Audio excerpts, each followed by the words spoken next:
8:16, a new study shows some Baltimore nonprofits are profiting from city subsidies, and there appears to be a lack of transparency. OpenTheBooks founder Adam Andrzejewski joining us live. Adam, good morning. Thanks for joining us. Hey, Meg, good morning. We're going to kick off the series here. We take a look at these nonprofits, take a deep dive into whether taxpayers are getting a good return on their investment. That's what we want to know. What did you guys find?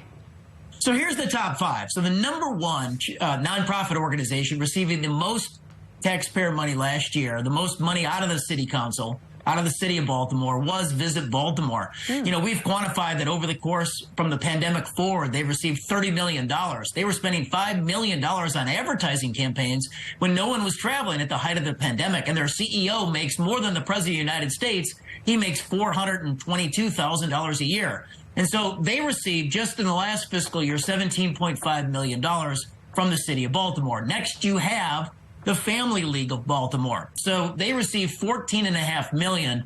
On their latest IRS disclosures, they received charitable gifts of only $500,000. So they're primarily funded by taxpayers. Now, to their credit, their CEO makes $165,000, which is reasonable for the size of their organization. Adam, I want to jump in just to ask you, we're hearing a lot of numbers here. Is what they're doing illegal or wrong or just a lack of transparency? Wherein lies the issue here?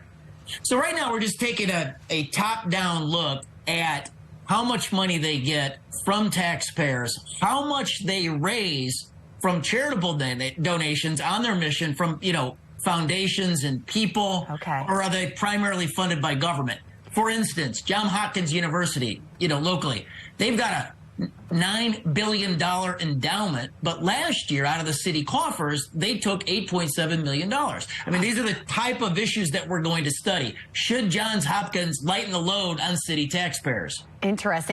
I know your organization has already filed the Maryland Public Records Act requesting for more information on contracts, emails, just correspondence for a lot of these nonprofits. Are you getting any information back?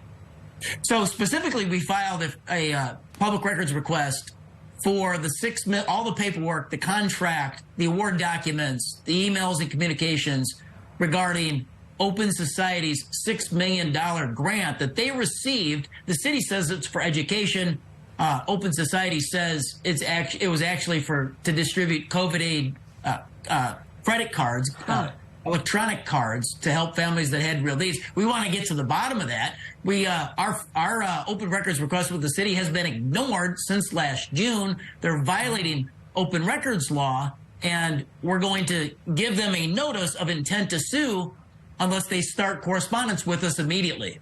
And when you're talking about taxpayer money, people have a right to know what's happening there. Adam, keep us posted, and thanks for all your work.